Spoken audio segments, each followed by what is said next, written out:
Yace admirando el tortuoso abismo, la rezagada voluntad que representa. Y en su adyacencia se observan los mismos fatídicos recuerdos que la sustentan. Descansan sobre un cúmulo de anhelos las filosas dagas que empuña la incertidumbre. Silentes son los cantos que llegan al cielo cuando cantar en alto se vuelve costumbre. Sosegada vive la lúgubre estancia, marchita por las buenas intenciones. Cuán largas se vuelven las distancias, cuán certeras son nuestras decisiones. Pulcro luce el manto que cubre turbulentos remanentes del pasado, y un grito de lejos aturde al único que lo ha escuchado. Seres sin libertad derraman sangre dentro de aquel sustento meditado. Hostigada la paciencia en su alarde reclama su solsticio fragmentado. Yacen pacientes las sombrías penurias derramadas en el mar del olvido, y arden eternamente en la tortura los retoños que no fueron florecidos. Finalmente yacen sobre la llanura regadas las gotas de colores, absorbidas por el pasto que perdura en soledad y tantos sinsabores. Recuerdo la noche que escribí ese poema. En primer lugar, estaba triste. Estaba atravesando una crisis bastante fuerte. Escribir es una de las formas que tengo para expresarme. Escribir también ha sido una de las formas mediante las que he podido tener este proceso de búsqueda personal, constante, de lo que vendría a ser yo como persona. Esta serie es como eso, es un intento de encontrar sentido y de encontrarme una vez más en mi vida. Creo que nunca estamos cerca de completar ese proceso. Creo que realmente todo el tiempo estamos buscando y todo el tiempo estamos persiguiendo esa utopía o esa idea de lo que queremos ser o de lo que podemos llegar a ser. Y principalmente eso es lo que estoy tratando de retratar en este preciso momento de mi vida. Una de tantas búsquedas. Una que está acompañada de altibajos, de momentos buenos, de momentos malos, de una especie de sentido de estabilidad al final del camino. Una que ha tenido como que resultados bastante aterrizados y bastante plausibles hacia un lado positivo. Pero no deja de ser una búsqueda más.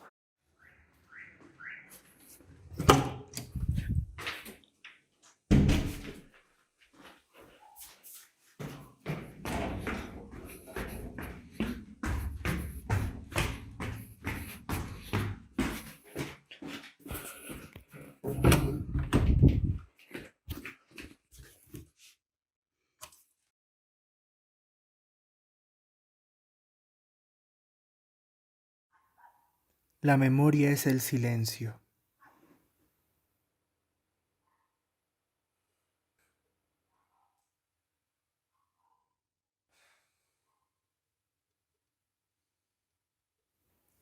La memoria es el silencio interrumpido por los pensamientos que se licúan como el agua en una licuadora.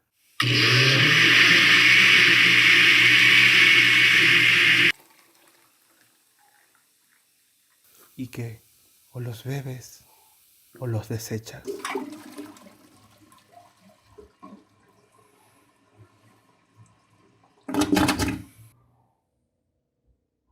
La memoria es el recuerdo del paisaje, como es o como lo pintas.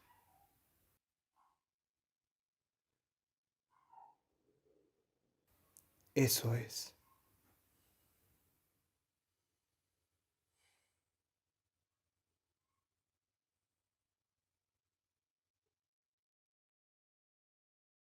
Hace casi 5 meses yo, digamos que tuve un intento de suicidio.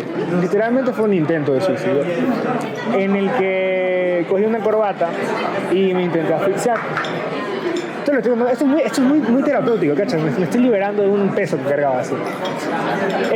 Porque, bueno, lo que pasa es que en aquel entonces me sentía mal porque sentía que como que no encontraba mi lugar en el mundo, como que no sabía qué cosa quería hacer o si lo que estaba haciendo me llenaba. O sea, nunca había dudado de mi carrera, ¿cachai? O sea, toda mi vida, desde que era pelado, yo sabía que quería hacer cine y en ese momento era como que, no sé, no sé qué gracia tiene esto, así. Y fue muy heavy, fue muy heavy. Pasaron cosas, estaba dentro de una relación y en aquel momento también la relación no era lo mejor, y como que todo se me juntó en la cabeza y me fui de la verga, así. Y al final hablé con Ana Karen, que sostiene la cámara en este momento, y le dije como que, oye, ¿sabes? Ando mal, así, le pleno ando full mal. Obviamente no le dije, oye, casi me mato. Pero ajá. Y la mamá me ayudó a conseguir un psicólogo y empecé a ir a terapia. Y a raíz de eso, digamos que muchas cosas que no había tratado a lo largo de mi vida, porque esto no era de ahora, o sea, esto es un tema que tenía acumulado desde hace full tiempo. Empecé a tratarlo, empecé a tratar la muerte de mi abuelo cuando yo tenía 15 años, que fue uno de los sucesos que más me marcó. Primero voy a hablar de mi relación con mi abuelo. Cuando yo era pequeño, él era como la persona más importante en mi vida en muchos sentidos. Él me llevaba al colegio, me iba a ver al colegio, él era mi figura paterna. Me acuerdo que veíamos películas los fines de semana juntos, me ayudaba a hacer deberes, estaba conmigo todo el tiempo.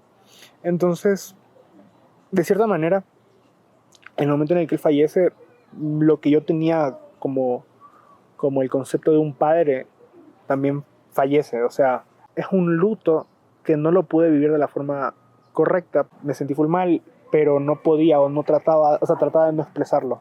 Eso lo que hizo fue alargar muchísimo el haber entendido realmente qué era lo que estaba perdiendo y el haber entendido los sentimientos que estaba teniendo.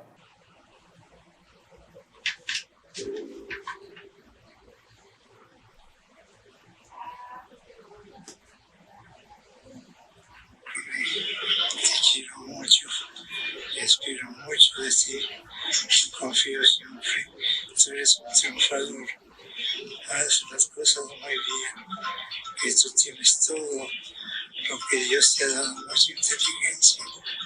Aprovechala, no la desperdicies. Tú eres valiente. Dios te bendiga y sigue adelante, triunfador de la vida.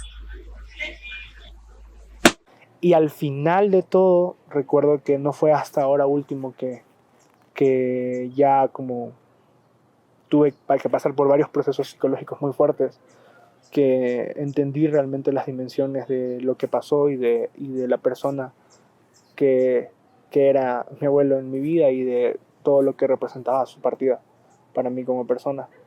Entonces, de cierta manera, es un luto que lo cerré, o sea, que recién lo cerré y lo acepté el año pasado. O sea, fue algo muy reciente. Y el como que haber llegado a un punto de aceptación de que mi figura paterna más importante fue mi abuelo, y el haber aceptado eso y el estar tranquilo ya con esa parte de mí, me trae ahora muchísima paz.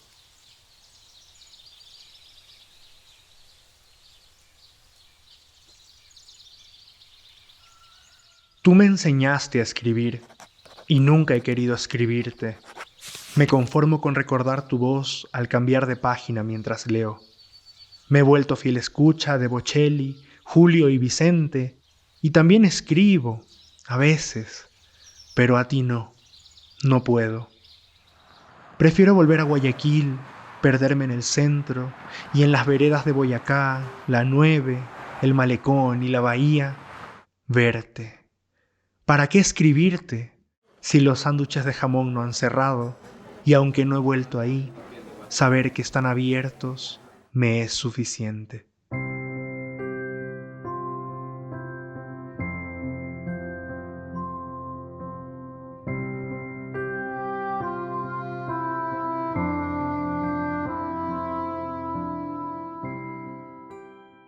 La separación que tuve con mi mamá desde peladito, porque yo no crecí con mi mamá. Un tema full heavy en mi vida, que es el de mis figuras paternas. Mi relación con mi papá es muy conflictiva y mi relación con mi mamá es inexistente, o al menos con la idea que yo tenía de lo que era mi mamá para mí. Entonces, por un lado tengo esta figura paterna que fallece y que a través del luto puedo aceptar su fallecimiento, y por otro lado tengo mi figura materna, que es un poco más complejo de explicar. Pero bueno, puedo explicarlo de la siguiente manera. Yo no tuve una mamá, tuve 3. Mi madre biológica, que es quien obviamente me trajo al mundo, pero no fue quien ejerció el rol materno en mi vida. Tuve a mi madre, yo diría la madre fuerte, o sea, la que está ahí, que te hace, que te apoya, te acompaña, te aconseja, te da todo el apoyo, el amor materno, te hace sentir querido. Y luego tuve una madre más emocional, que es como la madre con la que hablas de tus problemas personales, que te aconseja también, que te entiende mucho más y que está más cerca de ti, pero de otra forma, porque tal vez no está tan presente, porque no puede estar tan presente, pero sí está presente de otras maneras, no necesariamente con su presencia física, pero sí a través de muchas otras formas. Y creo que el haber también sido consciente de esta existencia, de esta especie de estas tres personas, me ha permitido también entender mucho más lo que fue mi carencia en un primer lugar. No sé lo que es para un niño es ir a la escuela con mamá o regresar o que mamá te vaya a ver, cosas por decirlo. Y en algún momento me reprochaba muchísimo el no haber vivido eso, aunque no tenía nada que ver conmigo, porque yo no tenía la culpa de las cosas que habían pasado entre mis padres que hicieron que se separen y que mi mamá me haya dejado con mis abuelos. Entonces, pero yo no lo entendía. Yo creía que era porque no me quería o porque no quería estar conmigo. Era un proceso que yo lo había llevado de una manera muy distinta. Y el ser consciente ahora de que lo que fue de esa manera porque tenía sus propias circunstancias y sus propios motivos.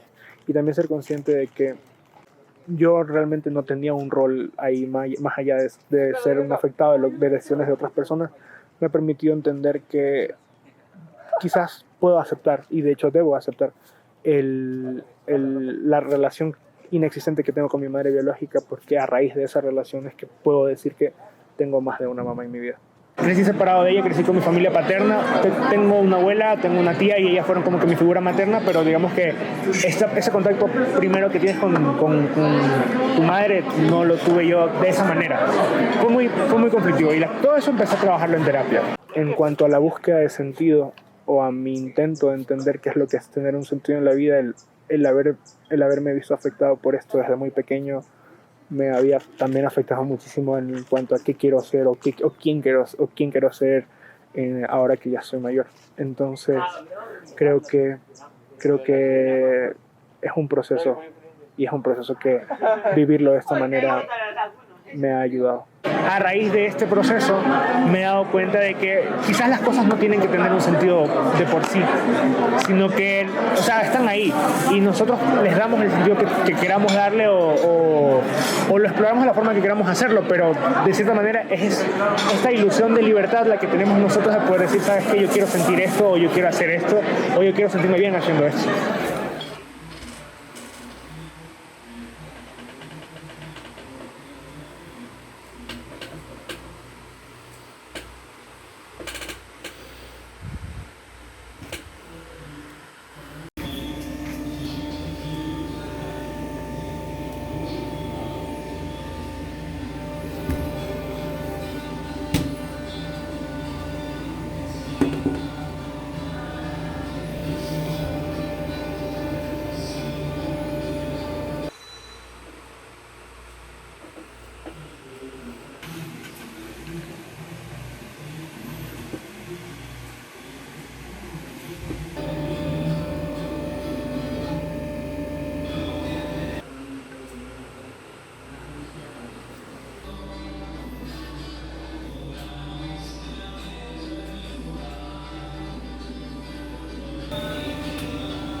La idea de esta serie es que sea como una especie de viaje a través de entenderme a mí mismo.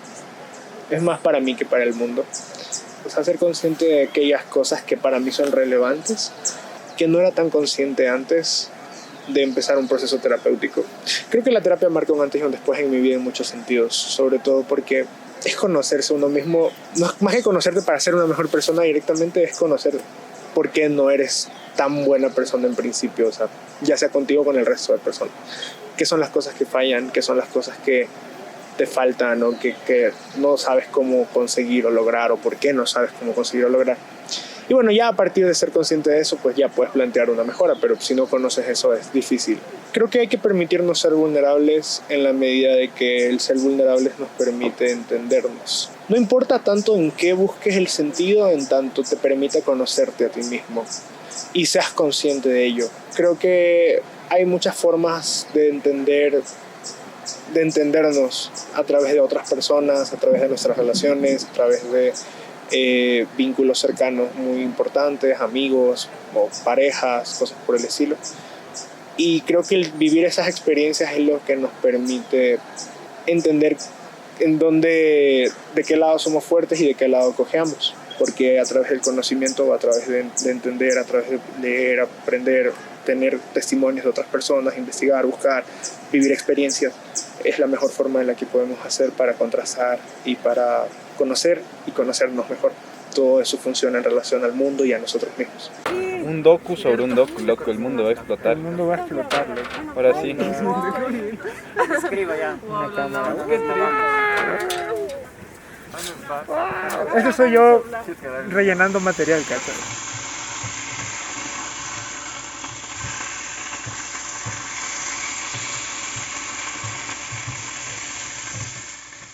¿Cómo relacionarías el duelo con, a lo mejor, por ejemplo, una crisis de sentido?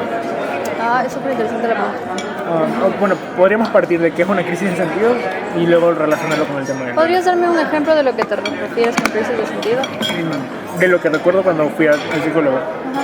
Me dijo que es como tener una pirámide volteada, en la que todas las cosas que te importan o todo lo que haces en cuanto a tus necesidades están enfocadas a una única cosa. Que es como que lo que le da sentido a tu vida de cierta manera. Pero en el momento en el que eso que le daba sentido a tu vida se cae, todo en ti se cae. Claro. Y eso es lo que le llamó crisis de sentido. Crisis de sentido, ok.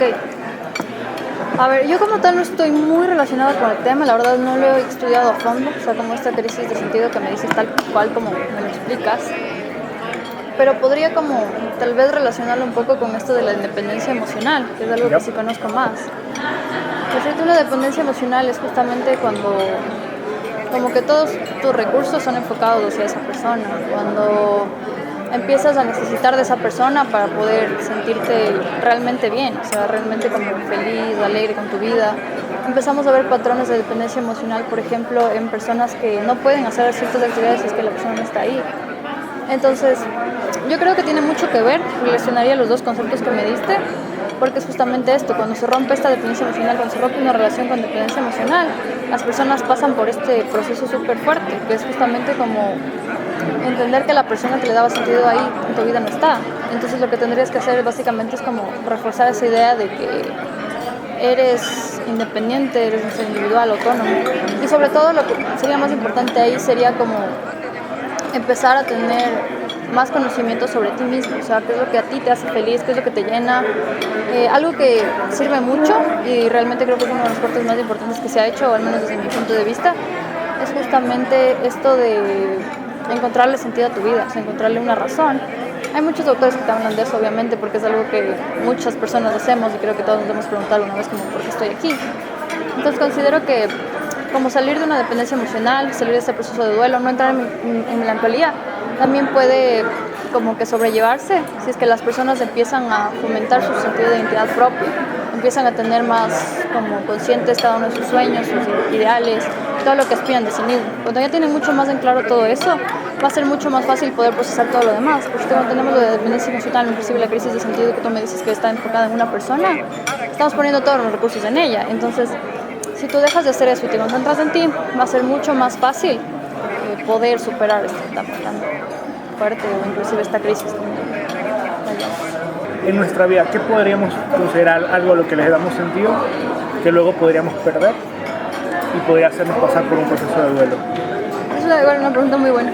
O sea, realmente el proceso de duelo puede darse con muchas cosas. O sea, cuando hablamos de un duelo no solamente perder un ser querido, sino también estamos hablando, por ejemplo, de un duelo con una amiga, cuando perdemos una amistad. Estamos hablando de un duelo de pareja como es el que estamos abordando hoy principalmente. Pero también estamos hablando el duelo de perder ciertas cosas que estaban en ti. Por ejemplo, algo que se me hizo muy interesante es que justamente fui a una ponencia de eso y te hablaba de que a veces enfrentar ciertas cosas en tu vida son un duelo porque estás perdiendo cosas. Entonces, un ejemplo de esto puede ser, por ejemplo, cuando no pudiste entrar a la universidad que querías, ¿ya? Porque no te dieron la aceptación, porque tal vez no te alcanzaban los recursos, o cualquier cosa, o sea, cualquier cosa en tu vida que represente una pérdida de algo que anhelabas tener, o inclusive ya como que concebías como tuyo, o inclusive que ya viviste, puede representar un duelo, puede representar una pérdida, y no necesariamente tiene que ser una persona. Muchas gracias, Valeria, por ese espacio. Sí he tenido crisis existenciales. Estudio cine, así que creo que es parte de la vida, ¿no? La verdad es que sí. Todos los días. Sí he tenido. Para responder a tu pregunta, sí he tenido. Pero así media heavy, así. Media heavy, sí. Me han dado ataques de pánico también. Pensaba que era un infarto, pero no. Fun fact, los infartos a veces se confunden con ataques de pánico. Vaya. Datos. Pero sí he tenido. Y a ver, la primera fue justo antes de graduarme del colegio. Estaba dejando al último la decisión de qué seguir, entonces no sabía, no tenía idea de qué seguir. Bueno, yo siempre supe qué es lo que quería, pero a mi familia no le agradaba la idea. Y bueno, después terminé decidiéndome por la carrera en la que estoy hoy. Y sí, ahí es como que se resolvió la primera crisis existencial. Bueno, la verdad, o sea, sentía como que no podía respirar en primer lugar. Me daba una ansiedad brutal. A mí cuando me da ansiedad es como que siento que esto aquí no funca, loco, literal. O sea, ahí es como que no puedo dormir, me quedo despierto desde... O sea, me dio insomnio, no dormí nada. Estuve en la computadora, intenté ver una peli, tampoco podía. Intenté jugar videojuegos con mis panas que nunca duermen, pero nada de nada. O sea, no le contaba a nadie porque, o sea, yo no soy del tipo de personas que suele contar sus problemas porque siento que es como que hay gente que tiene más problemas más grandes que yo, así que para qué contarlos.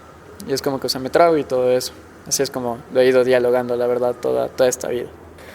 Bueno, esperar a calmarme un poco al principio y de ahí tratarme de enfocarme en lo real, o sea, no ni ser ni optimista ni pesimista, sino solo tratar de ver cuáles son los hechos y qué puedo hacer al respecto. Y si no puedo hacer nada, entonces también saber dejar ir y soltar las emociones. A veces como que le ponemos muchas emociones a algo que luego nos consumen mucho. Y está mal romantizar también el hecho de sufrir tanto por cosas que no lo merecen o que nos hacen daño.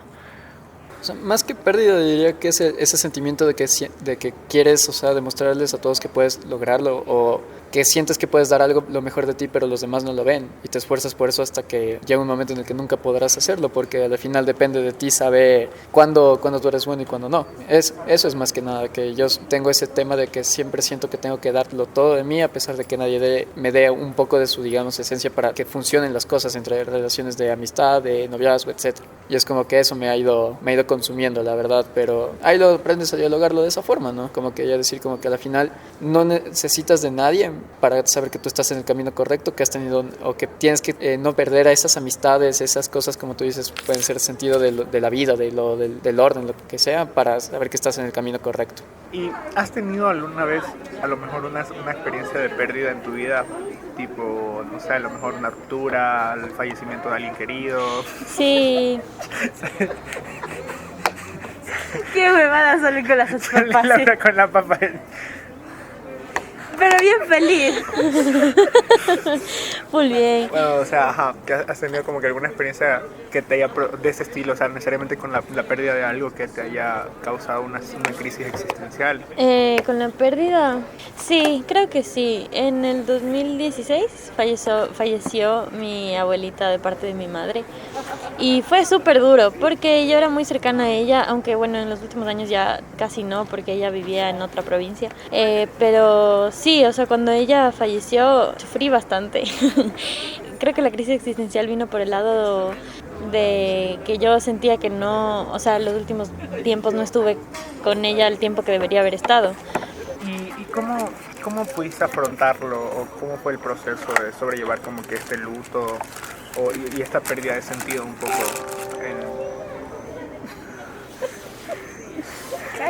en tu proceso personal? A ver, ¿cómo lo sobrellevé?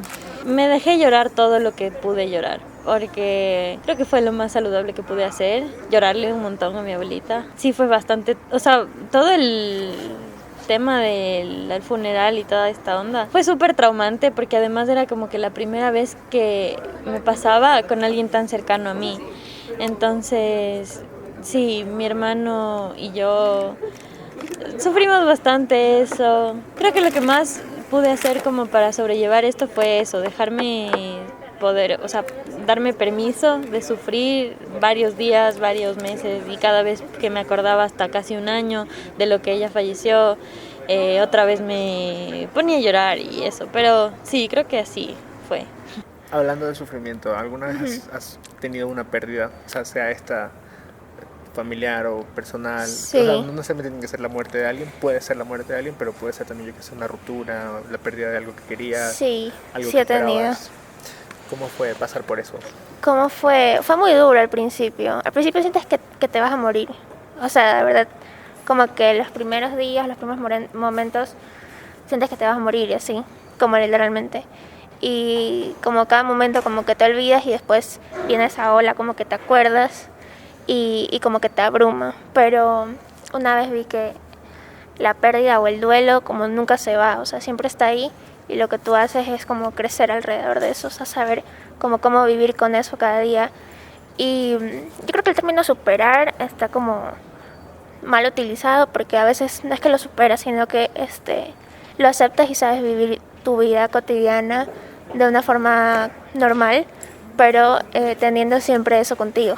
O sea, en mi caso creo que la forma más fácil y comédica, digamos así, es ir a ver una película o ir a jugar videojuegos. La verdad, en este preciso momento estoy ahorita sintiendo esos momentos por temas de trabajo y esas cosas. Pero bueno, al final, o sea, lo único que sugeriría en realidad es que siempre enfócate en que ya todo va a mejorar, que todo va a estar bien, y si es que no, entonces, o sea, tranquilo, que todo problema tiene solución. Puede que demore más de lo que tú crees, pero al final enfócate en que ya va a pasar. Sé que ese momento siempre es el que más se vive, más sufre uno, pero al final creo que esa es la base de ser humano, ¿no? Saber afrontar los problemas y tener el valor, digamos, de no dejarse vencer. Porque, o sea, si te dejas vencer es cuando ya prácticamente tanto tú como incluso tus seres queridos son los que terminan perdiendo. ¿Algo más que quieras decir al respecto de la superación de un duelo o del sobrellevar un duelo? Creo que a veces no hay que buscarle un porqué, porque a veces las cosas no tienen un porqué, ni podemos buscar culpables o buscar soluciones a lo que ya pasó, sino tratar de trabajar en nosotros, en cómo vamos a reaccionar al respecto, cómo eso nos hace sentir. Y también creo que es importante darse el espacio de sufrir y de estar triste, porque si nunca has estado triste no sabes lo que de verdad es sentirte feliz. Wow, profundo. Fue profundo, sí. Muchas gracias por la entrevista. Gracias a ti. ¿Qué es lo que creo que me da sentido a mi vida? Ajá. ¿Qué crees que le da sentido a las cosas que haces en tu vida? Está full complicado, pero creo que mi cosmovisión religiosa le da sentido a gran parte de mi vida. ¿Y cómo has llegado a ese punto? O sea, ¿tuviste algún proceso personal que te hizo llegar hasta ahí o siempre ha sido así?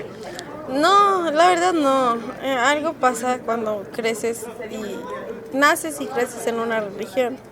Y es que supones que todo es verdadero, porque tus papás siempre te lo dicen. Pero llega un momento, no sé si pasa en todas las religiones, pero no nos pasa en mi religión, que tú tienes que preguntarte a ti mismo. Yo no sé cómo explicarlo. No fue una respuesta como lo dice la Biblia o como lo vemos en los milagros, que se te aparece un ángel y te dice es correcto, o algo así, sino que fue en el momento más oscuro de mi vida. Solo lo sentí y sentí un amor muy profundo que no puedo explicar con palabras, pero que sé que es verdadero, y por ende creo en lo que creo. Es totalmente empírico, pero creo que eso es maravilloso también. A ver, lo que yo he pensado a partir de las experiencias que he tenido en las últimas, a partir como que de los 2 años anteriores, es que realmente tengo un sentido como, no sé, de pertenencia hacia mi papá y hacia mi hermano, porque a la final ellos son las personas que se quedan conmigo, o sea, que están conmigo hoy. Entonces, no sé, siento que tengo, más allá de compromiso, como una responsabilidad con ellos, porque a la final soy la única mujer en la casa, ya, entonces suena full machista, pero es así y no sé, o sea, si bien no he tenido un apego bastante, o sea, nunca hemos sido tan pegados entre los tres, creo que me tocó ser la persona que una a esas tres, o sea, que nos une a todos. Entonces, creo que ese es el sentido que ahorita me da la vida, porque sinceramente he tenido muchos pensamientos como muy depres a raíz de que mi mami falleció. Entonces, no sé, lo que sí me ancló bastante es el hecho de que sé que no podrían, o sea, que mi papá y mi hermano necesitan de mí. Entonces es mi sentido de la vida hoy. Y Harry Styles. ¿Esto luego cómo lo relacionas con el resto de cosas que tienes en tu día a día, con tu carrera, con tu vida personal, con tu vida emocional? ¿Cuál es el papel que juega eso en relación al resto? Es muy importante, de hecho, creo que esa es la razón de muchas cosas que me dan paz en mi vida, pero también de muchos conflictos en mi vida, porque cuando tú crees en algo y tienes un objetivo, siempre hay obstáculos de diversas índoles.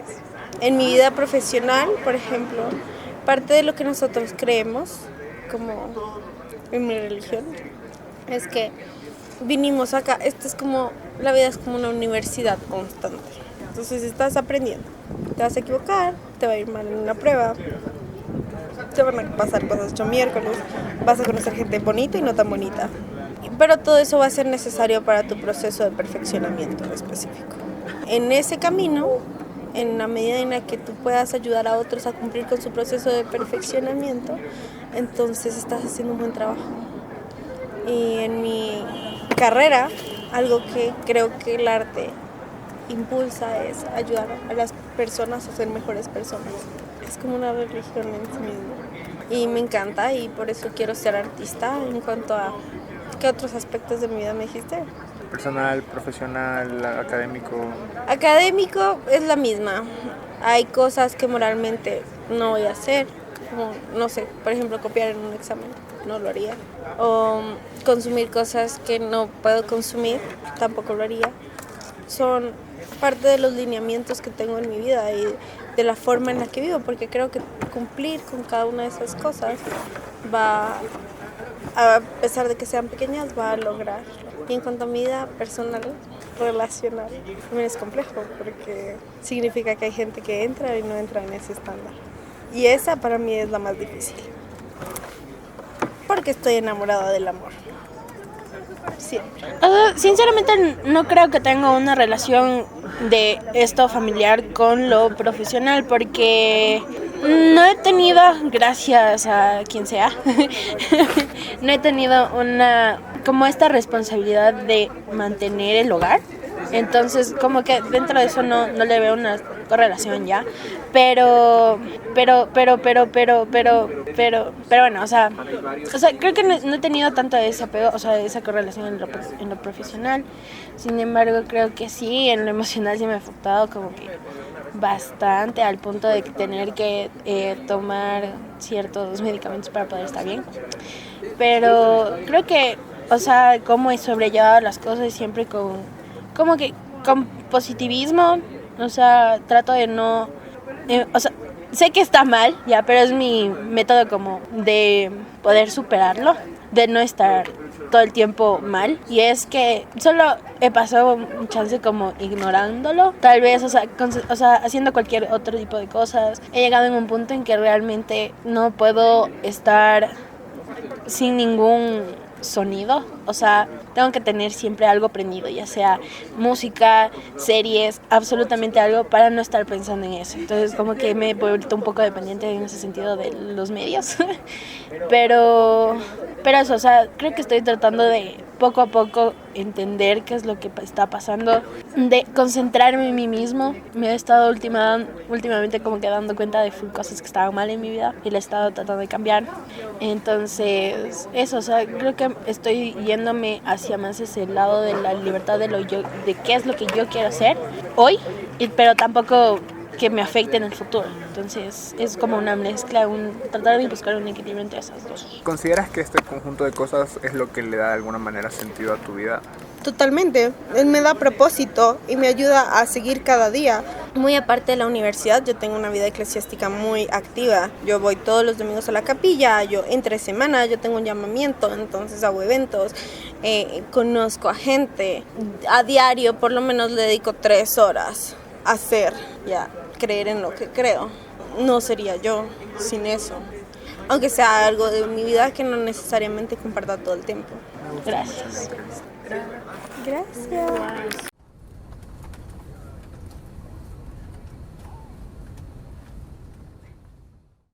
Podría morir ahora, y no me importaría. Los cimientos que motivan la vida se diluyen, el horizonte es difuso, y difusas también mis sensaciones. Podría morir. Ya conocí el amor, o así me engaño. He vivido suficiente en mi capullo, y aunque suaves pétalos me cobijaron, fui yo mismo quien construyó mi refugio. ¿Por qué no destruirlo? ¿Qué me lo impide? Dicen que es de cobardes acabar con la vida, pero más cobarde sería existir sin poder vivirla. Mis latidos se han vuelto la soga que asfixia mi cuello. Desearía morir ahora, me hace falta. La vasija de perdones se fractura. Mis estímulos lucen como cúmulos de soledad o fajos de olvido. Me pierdo, el horizonte es difuso. Cielo y mar son iguales. ¿Quiero nadar y volar o prefiero hundirme y caer? No, mejor morir. El silencio aconseja mi cobarde audacia. Si eres cobarde, me pregunta el cuchillo que mi antebrazo adorna. ¿Qué es ser valiente? Exclamo. Quiero morir, o eso me decía el montículo de ideas que alguna vez fue mi cuerpo, cuando danzaba en nombres de mejores días. Difuso, así me siento. El bulluco de espinas que este pecho habita de romperse, en trazos grandes y a un ritmo lento. Pero vida, difuso me siento. Ojalá, al terminar mis letras, ojalá yazca en tus brazos muerto. Corte.